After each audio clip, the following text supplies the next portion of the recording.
पाकिस्तान जोहर town Lahore धमाके में भारत की सिद्धी रीत मुलवस करार ॾेई छॾियो।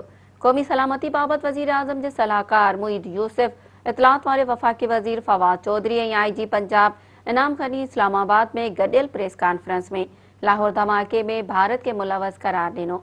क़ौमी सलामती बाबति सलाहकार मुईद यूसुफ चयो त भारत रियासत तौर वाक़े में मुलवस आहे।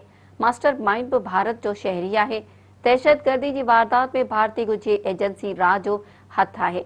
एक जवाबदार ईद गुल जो तालुक अफगानिस्तान ऐं टे जवाबदार पीटर पाल जो तालुक कराची सां आहे। हुन चयो त पाकिस्तान में मौजूद समूरनि जवाबदारनि खे गिरफ़्तार कयो वियो आहे। जोहर टाउन धमाको ऐं साइबर हमला हिक ॿिए सां ॻंढियल आहिनि। जंहिं ॾींहुं धमाको थियो उन ॾींहुं असांजी इन्वेस्टिगेशन नेटवर्क ते साइबर हमलो कयो वियो। असांजा इदारा साइबर सिक्योरिटी ते कमु करे घणा मज़बूत थी विया आहिनि। हुन चयो त भारत जो असल चेहरो साम्हूं आणींदासीं। दुनिया असल दहशतगर्द मुल्क तरफ़ पंहिंजो ध्यानु वधाए। एतिरा सबूत मिलण खां पोइ बि दुनिया ख़ामोश रही त साबित थी वेंदो त उन जी दिलचस्पी अमुन में नाहे। हिकु सवाल जे जवाब में मुईद यूसुफ चयो त पाकिस्तान चाहे थो त अफ़गानिस्तान में को न को सियासी हल निकिरे। घरू वेढ़ सां पाकिस्तान ते ख़राब असर पवंदा।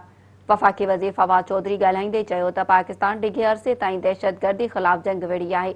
भारत पाकिस्तान में दहशतगर्दनि जी मदद करे रहियो आहे। लाहौर जी दहशतगर्दी में भारत सिधी रीत मुलवस आहे। हुन चयो त पाकिस्तान में दहशतगर्दी जे नेटवर्क के भारतीय इस्टेब्लिशमेंट ऐं हुकूमत सपोर्ट करे थी।